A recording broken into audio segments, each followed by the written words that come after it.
ધોરણ 8 વિજ્ઞાનમાં હવે જો આગળ ચંદ્રની સપાટી માટેની વાત છે. તો ચંદ્રની સપાટી એ ટોપિક જોઈએ તો કવિઓ તથા વાર્તાકારો માટે ચંદ્ર એક રસપ્રદ વસ્તુ છે. પહેલી વસ્તુ તો ચંદ્ર એટલે શું? તો આપણે જાણીએ છીએ કે પૃથ્વીનો એક ઉપગ્રહ છે જેને ચંદ્ર તરીકે ઓળખવામાં આવે છે. હકીકતમાં ઉપગ્રહનો અર્થ જ ચંદ્ર થાય.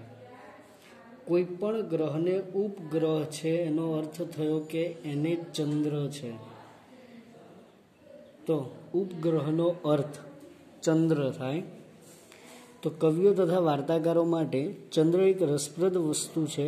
પણ જ્યારે અવકાશયાત્રીઓ ચંદ્ર પર ઉતર્યા ત્યારે તેમણે જાણ્યું કે ચંદ્રની ધરતી તો ધૂળથી ભરેલી અને ઉજ્જળ છે. ત્યાં જુદા જુદા કદના ખાડાઓ, ત્યાં ઘણા બધા ઊભા અને ઊંચા પર્વત પણ છે. તેમાંના કેટલાક તો પૃથ્વી પરના ઊંચામાં ઊંચા પર્વતો જેટલા છે. તો તમે જોઈ શકો છો ચંદ્રની સપાટી અહીં એક ચિત્રમાં આપેલી છે. એમાં આપણે જોઈ શકીએ કે ખાડાઓ જોવા મળે છે.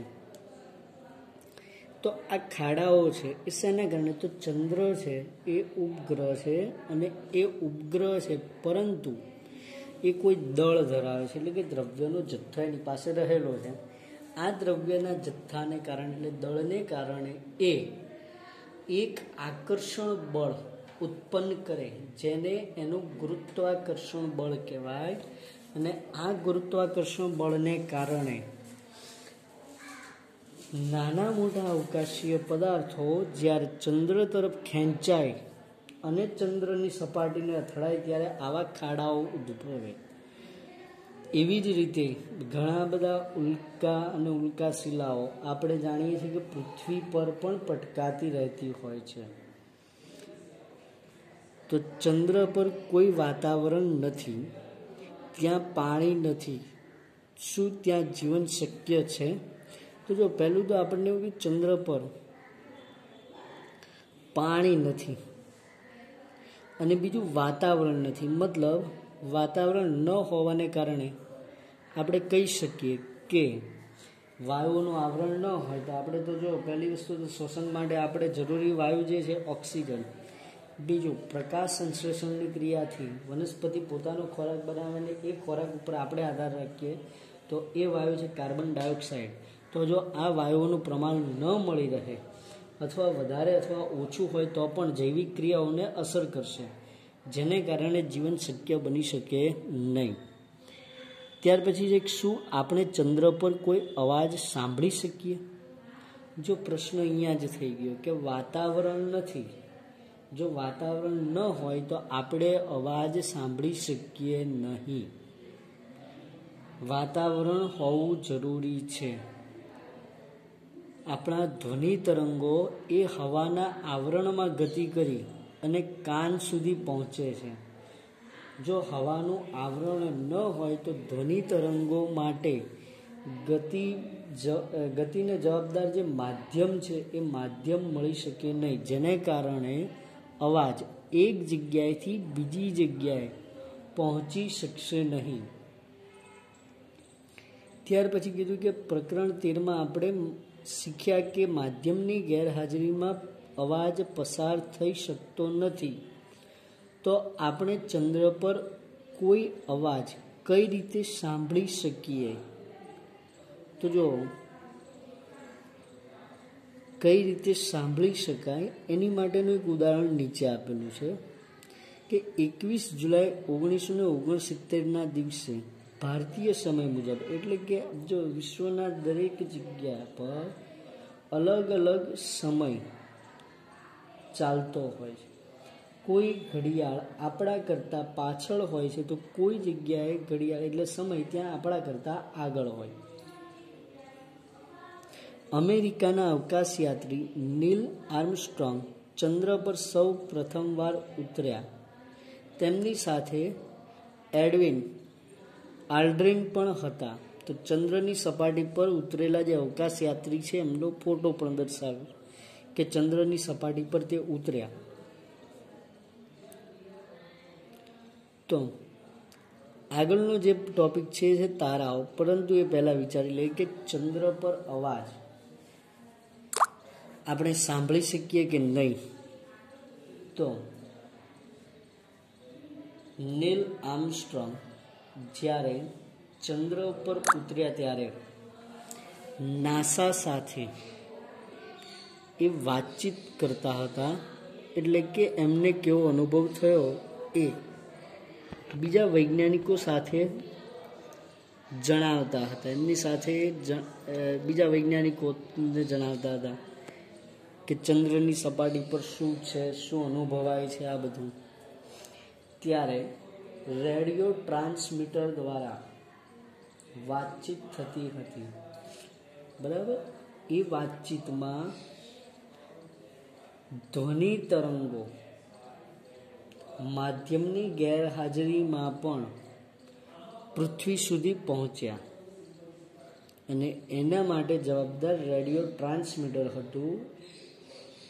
એ સિવાય આ ધ્વનિ તરંગો દ્વારા સંદેશો પહોંચી શકે નહીં. જે જોવા જઈએ તો એ જે તે સ્થળ હોય ત્યાંથી ઉપર રહેલા સેટેલાઇટને મોકલવામાં આવે અને એ સેટેલાઇટ પછી જે તે સ્થળે રહેલી પ્રયોગશાળામાં બેઠેલા વૈજ્ઞાનિકો છે તેની પાસે સંદેશો મોકલે. આવી રીતે વાતચીત થઈ હતી. ત્યાર પછીનો પોઈન્ટ છે તારાઓ. તો બીજા કયા પદાર્થો રાત્રિ આકાશમાં તમે જુઓ છો, એટલે રાત્રે ના સમયે આપણને આકાશમાં જોવા મળતા પદાર્થો વિશેની માહિતી. તો આકાશમાં મોટી સંખ્યામાં તારાઓ આવેલા છે. અંધારી રાત્રે મોટા શહેરથી કોઈ દૂરના સ્થળેથી તેનું ધ્યાનપૂર્વક અવલોકન કરો. શું બધા જ તારાઓ સમાન તેજસ્વી છે? બધા તારાઓ સમાન તેજસ્વી છે ખરા? તો નહીં હોય. શું બધા તારાઓ સમાન રંગ ધરાવે છે? એ પણ હોતું નથી. હકીકતમાં તારાઓ પોતાના પ્રકાશનું ઉત્સર્જન કરે છે. પ્રકાશનું ઉત્સર્જન કરવું આવું શાના કારણે બનતું હોય? તો એ હાઇડ્રોજન વાયુ જે છે એ હાઇડ્રોજન વાયુનું હિલિયમમાં રૂપાંતરણ કરે એ વખતે ઉર્જા મુક્ત કરે છે. આ ઉર્જા એટલી બધી પ્રમાણમાં વધારે હોય કે આપણે પૃથ્વી પરથી એ ઉર્જાનો પ્રકાશ જોઈ શકીએ છીએ. તો આમ પ્રકાશનું ઉત્સર્જન કરે છે. બીજી વસ્તુ, એવું હોતું નથી કે દરેક તારા તમે જોઈ શકો. અમુક તારાઓનું પ્રકાશ દ્વારા ઉદ્ભવતા રંગની તરંગ લંબાઈ ઓછી હોય તો આપણે એ પ્રકાશ જોઈ શકતા નથી.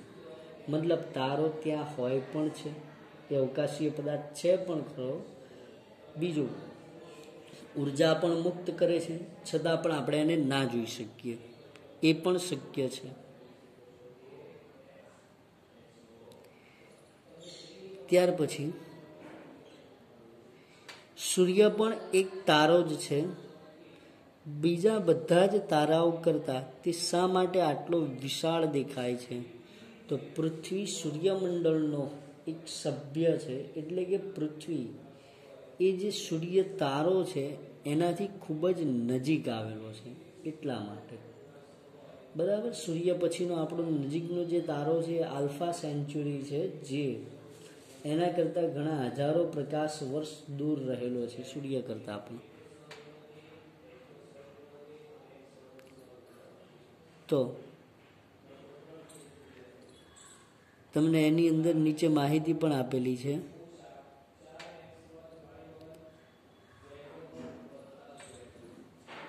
કે તમારી નજીક મૂકેલો ફૂટબોલ મોટો દેખાય છે. તમારાથી 100 મીટર દૂર મૂકેલો ફૂટબોલ, હવે જો તમારી નજીક આવેલો ફૂટબોલ મોટો દેખાય કે 100 મીટર દૂર મૂકેલો, તો આપણી નજીક રહેલો છે મોટો દેખાય, 100 મીટર દૂર મૂકેલો છે એ નાનો દેખાય. તારાઓ સૂર્ય કરતાં લાખો ગણા દૂર આવેલા છે, એટલે જ તારાઓ આપણને બિંદુવત દેખાય, એટલે નાના નાના સૂક્ષ્મ બિંદુ સ્વરૂપે જોવા મળે છે. સૂર્ય પૃથ્વીથી લગભગ હવે જોઈ શકો તમે 150 મિલિયન કિલોમીટર દૂર આવેલો છે. તે પછીનો નજીકનો તારો જે છે આલ્ફા સેન્ટોરી, અહીંયા ભલે લખ્યું પણ એને બોલાય આલ્ફા સેન્ચુરી, જે પૃથ્વીથી જોવા જઈએ તો આપણે જાણી શકીએ અહીંયા આગળ કે 40,000 મિલિયન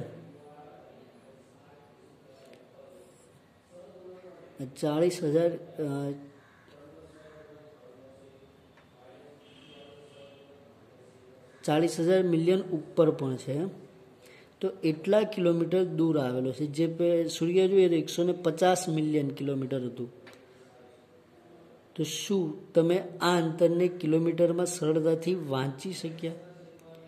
તો જો અહીં આગળ કેમ વાંચી ન શકાય સરળતાથી, તો એનું કારણ છે કે અંતર ખૂબ જ વધારે છે.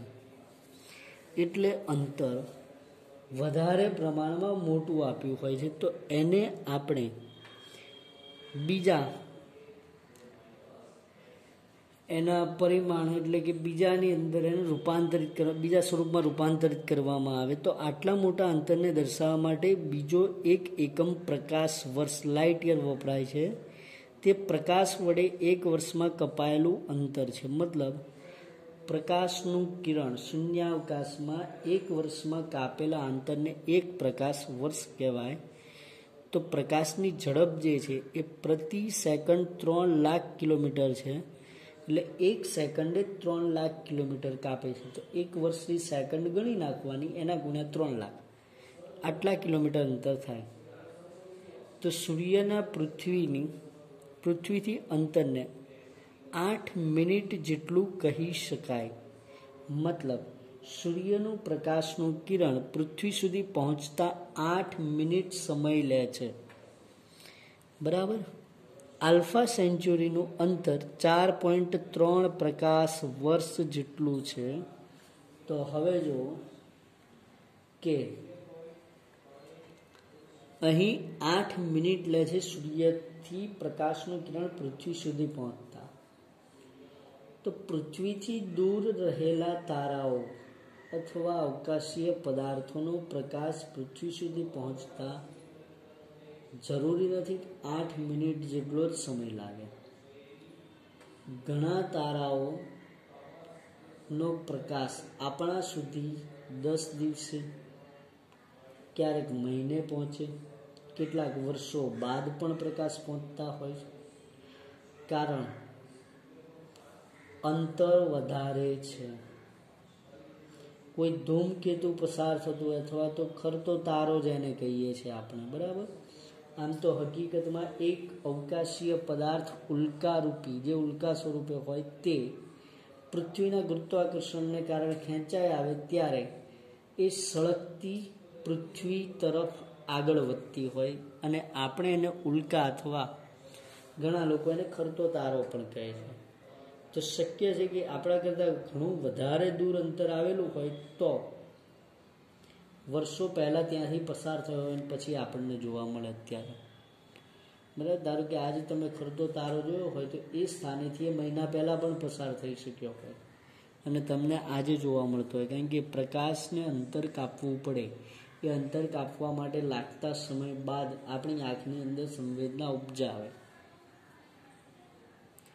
જો પ્રકાશને તારાઓથી આપણા સુધી પહોંચતા વર્ષો લાગતા હોય તો મને આશ્ચર્ય થાય કે જ્યારે આપણે તારાઓ જોઈએ છીએ ત્યારે આપણે ભૂતકાળમાં જોઈએ છીએ, જેમ ત્યારે જ વાત કરી. તો બુજો કે મારે એ જાણવું છે કે આપણે શા માટે તારાઓને દિવસે જોઈ શકતા નથી, શા માટે તે ફક્ત રાત્રે જ દૃશ્યમાન થાય છે. તો એ આપણે જાણીએ છીએ કે સૂર્યનો પ્રકાશ જ્યારે સીધો જ આપણી ઉપર પડશે એ સમયગાળાને આપણે દિવસ કહીએ છીએ. અને પ્રકાશની માત્રા એટલી વધારે હોવાથી બિંદુવત પ્રકાશના ઉદ્ગમ સ્થાન જે તારા છે એને આપણે જોઈ શકતા નથી. પરંતુ રાત્રિના સમયે આ જ બિંદુવત પ્રકાશના ઉદ્ગમ સ્થાન આપણે જોઈ શકીએ છીએ. તો આગળ હકીકતમાં તારાઓ દિવસ દરમિયાન પણ હાજર તો હોય જ છે, જો કે તેજસ્વી સૂર્યપ્રકાશને કારણે તે દેખાતા નથી.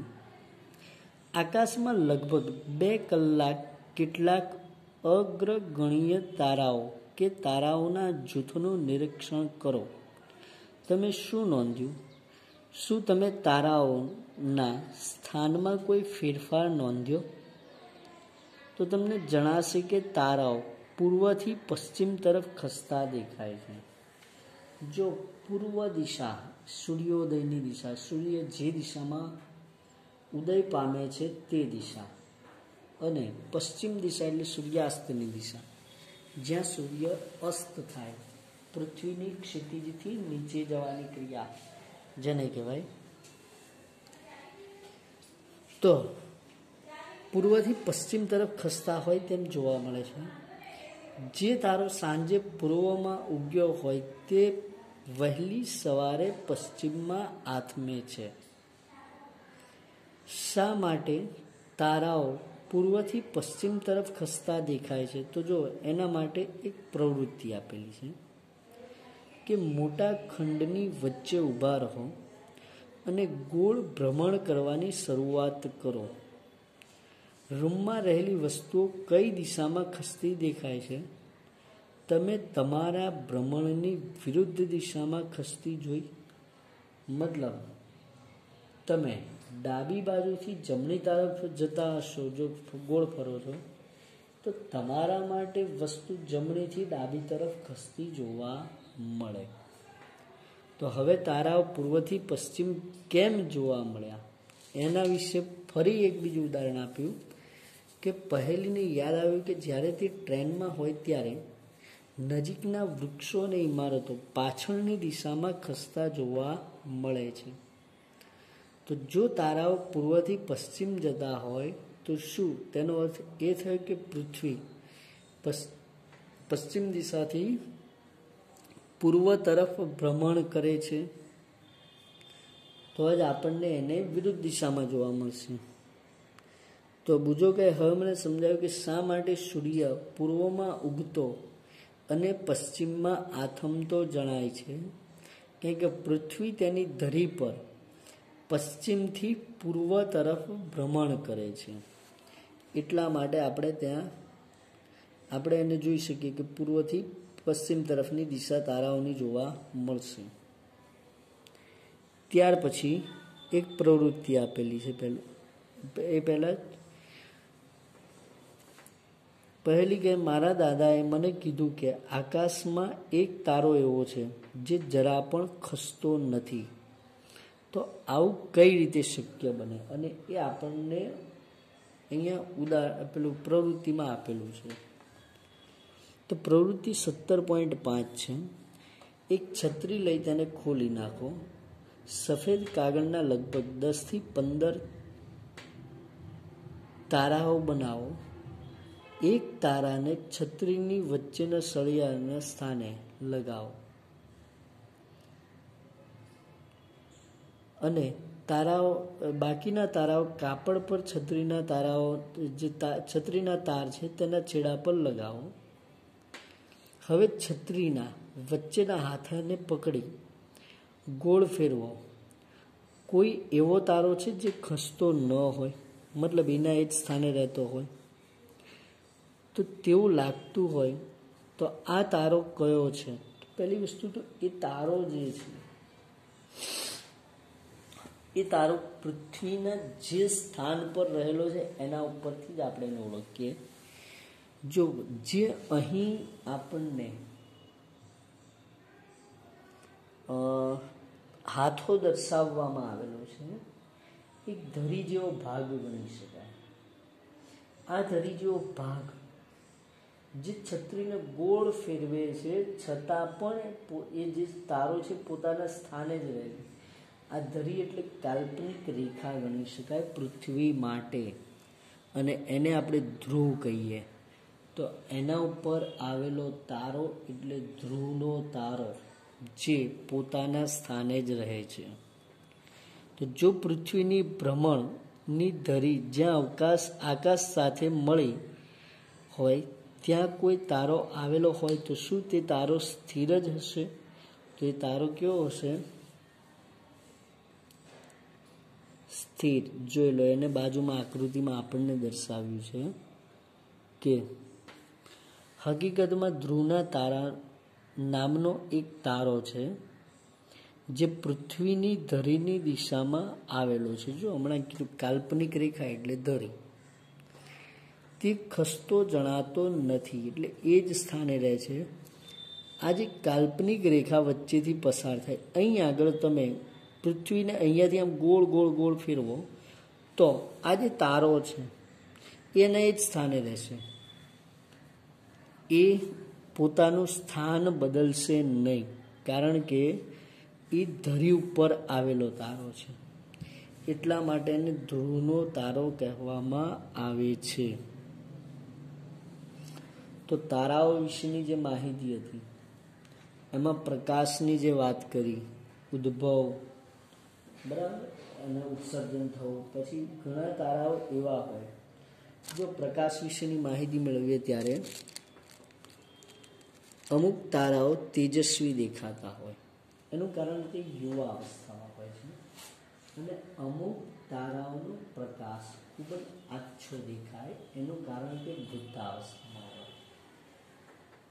બીજું કે આ તારાઓ ન્યુક્લિયર સંલયનની પ્રક્રિયાથી પ્રકાશનો ઉદ્ભવ કરે છે. આ ન્યુક્લિયર સંલયન એટલે શું? તો ન્યુક્લિયસ, એના વિશે તમે ધોરણ 7માં પણ શીખ્યા છો. પરમાણુય કેન્દ્ર, અને પરમાણુય કેન્દ્રમાં રહેલા પ્રોટોન ધન વીજભારિત કણ છે, જ્યારે એની ફરતે આવેલા ઇલેક્ટ્રોન જે ભ્રમણ કક્ષામાં ફરતા ઋણ વીજભારિત કણ છે, આ એકબીજા સાથે આકર્ષણ ધરાવે. પરંતુ ન્યુક્લિયર સંલયનની પ્રક્રિયા, જેમ કીધું કે હાઇડ્રોજનના 2 પરમાણુ ભેગા થઈને હિલિયમનો એક અણુ બની જાય, આ જે પ્રક્રિયા છે હાઇડ્રોજનમાંથી હિલિયમમાં રૂપાંતરિત થવા, તો 2 જ્યારે પરમાણુઓ જોડાય છે ત્યારે એની જોડાવવાની ક્રિયામાં એ થોડીક ઉર્જા મુક્ત કરે છે, અને આ જે ઉર્જા મુક્ત થાય છે એ મુક્ત થતી ઉર્જા ન્યુક્લિયર સંલયનના પરિણામે મળતી ઉર્જા કહેવાય, જે આપણે પ્રકાશિત સ્વરૂપે જોઈ શકીએ છીએ.